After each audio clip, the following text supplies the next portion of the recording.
Classroom management skills के लिए हमें ये चीज़ अंडरस्टैंड करनी होगी कि क्लासरूम मैनेजमेंट वो टर्म है जो कि टीचर्स यूज़ करती हैं किसी भी डिस्टरप्टिव बिहेवियर को या डिस्टर्बेंस को हटाने के लिए, ताकि वो जो क्लासरूम का लेसन है वो प्रॉपर तरीके से स्टूडेंट्स को कन्वे कर सकें और टीचिंग और लर्निंग प्रोसेस बहुत अच्छे स्मूथली तरीके से कंडक्ट हो सके। ये जो टर्म इम्प्लॉय करती है दैट इज़ बेसिकली कि जो बिहेवियर है, जो खराब बिहेवियर है, जो डिस्टर्बिंग बिहेवियर है, डिसरप्टिव बिहेवियर है, उससे किस तरह से बचते हुए अपने टीचिंग लर्निंग प्रोसेस को प्रॉपर तरीके से कंडक्ट करवाया जा सके। स्टूडेंट्स को जो हमें चीज़ें इंस्ट्रक्ट करनी है, जो हमारी इंस्ट्रक्शन है वो प्रॉपर तरीके से स्टूडेंट्स तक जा सके और स्टूडेंट्स उस चीज़ को समझते हुए अपनी जो लर्निंग है वो इन्हेंस करें।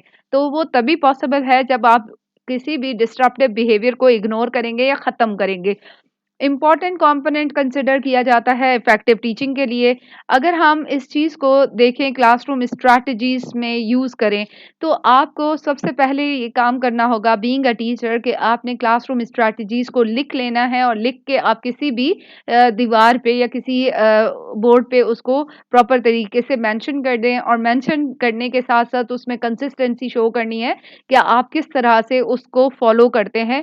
और वो ना सिर्फ आपकी एक दिन के लिए होनी चाहिए बल्कि फॉरएवर आप उन्हीं जो स्ट्रैटेजीज हैं उनको फॉलो करते जाएंगे। आप उसमें लीनियंसी नहीं दिखाएंगे कि अगर आपने जो स्ट्रैटेजीज लिखी हैं, जो आपने रूल्स लिखे हैं और उसमें एक दिन एक फॉलो होता है, दूसरे दिन वो नहीं होता, तो उससे भी आपकी जो क्लासरूम मैनेजमेंट है वो खराब हो सकती है।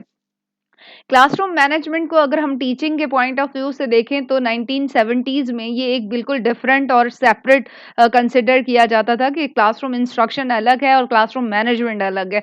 लेकिन लेटर ऑन ये चीज़ देखी गई कि जो क्लासरूम मैनेजमेंट के जो डिसीजंस हैं वो टीचर्स की इंस्ट्रक्शन पे बहुत ज़्यादा फोकस करते हैं। ये दोनों चीज़ें लिटरेचर में हमें अलग नज़र आती हैं कि क्लासरूम मैनेजमेंट और क्लासरूम टीचर की मैनेजमेंट और टीचर की इंस्ट्रक्शन दोनों अलग हैं। पहले टीचर जो है वो स्टूडेंट को क्लासरूम को मैनेज करती थी, उसके बाद वो अपनी इंस्ट्रक्शन स्टार्ट की जाती थी कि जितनी भी इंस्ट्रक्शंस हैं वो स्टार्ट किया जाता था।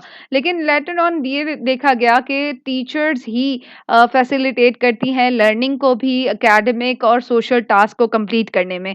तो इसको हम सेपरेट नहीं कर सकते from the management and instruction point of view. अगर आप सक्सेसफुल स्टूडेंट की लर्निंग चाहते हैं, उनकी नीड्स को अंडरस्टैंड करना चाहते हैं, तो आपको मैनेजमेंट स्किल्स और इंस्ट्रक्शन को सेपरेट नहीं करना पड़ेगा बल्कि आपने उनको साइमल्टेनियसली साथ लेके चलना है। Basic concepts related to classroom management है जिसमें आप ये एक वो प्रोसेस है जिसमें टीचर्स स्कूल्स क्रिएट करते हैं, मेंटेन करते हैं कि एक एप्रोप्रिएट बिहेवियर हो स्टूडेंट्स का, ताकि हम क्लासरूम सेटिंग को प्रॉपर तरीके से कंडक्ट कर सकें। पर्पस इसका ये है कि आप क्लासरूम मैनेजमेंट स्ट्रैटेजीज इस तरह से इम्प्लीमेंट करते हैं कि हर एक स्टूडेंट का प्रो सोशल बिहेवियर भी इंक्रीज किया जा सके, साथ साथ उसकी स्टूडेंट की एकेडमिक इंगेजमेंट जो है उसको भी बढ़ाया जा सके। प्रो सोशल ये है कि मतलब कि आपकी क्लास फेलोज हैं, आपके जो फ्रेंड्स हैं, पीयर्स हैं, उनके साथ आपने बहुत सही तरीके से प्रॉपर तरीके से बिहेवियर शो करना है, एक प्रोडक्टिव बिहेवियर हो जो कि आपकी लर्निंग को इंक्रीज करे, एकेडमिक इंगेजमेंट को इंक्रीज करे। Classroom management system most effective when they did three basic principles। सबसे पहले एम्फसाइज किया जा सके कि स्टूडेंट की expectation for behaviour and learning क्या है। आप ये देखें कि स्टूडेंट किस बिहेवियर के साथ सीखना चाहते हैं, उनकी क्या एक्सपेक्टेशंस हैं और उनका क्या बिहेवियर, वो आपसे क्या बिहेवियर चाहते हैं कि टीचर स्ट्रिक्टनेस शो करे, टीचर जो है वो लीनियंसी शो करे, फ्रेंडली इन्वायरमेंट रखे और उसके बाद आप उनकी लर्निंग एक्सपेक्टेशंस को देखें। फिर प्रमोट करें कि एक्टिव लर्नर हो या स्टूडेंट की इन्वॉल्वमेंट देखें कि स्टूडेंट किस तरह से इन्वॉल्व होना चाहते हैं, डेमोन्स्ट्रेटिव वे में होना चाहते हैं, प्रैक्टिकली स्टूडेंट इन्वॉल्व होना चाहते हैं, लेक्चर सुनते हुए कि पैसिवली बैठना चाहते हैं। तो ये चीज़ें भी बहुत ज़रूरी हैं अंडरस्टैंड करने के लिए कि लर्निंग का, स्टूडेंट की जो लर्निंग है उसकी इन्वॉल्वमेंट है वो किस तरह से प्रोमोट की जा सके और स्टूडेंट को किस तरह से इंक्लूड किया जा सके टीचिंग लर्निंग प्रोसेस में।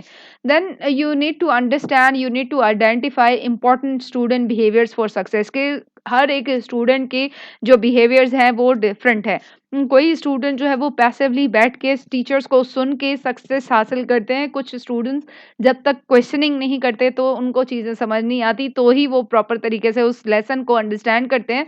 For successfully conducting learning process वो डेमोंस्ट्रेशन पे आते हैं, लेक्चर्स को ज़्यादा लेक्चर से ज़्यादा प्रैक्टिकल पे ज़्यादा फोकस करते हैं। तो इस तरह की अंडरस्टैंडिंग बहुत ज़रूरी है कि हमने आइडेंटिफ़ाई करना है कि हम किस तरह से फर्दर इस चीज़ को कंटिन्यू कर सकते हैं और किस तरह से अपने टीचिंग लर्निंग प्रोसेस को प्रॉपर कंडक्ट करने के लिए कौन-कौन सी स्ट्रैटेजीज़ यूज़ कर सकते हैं।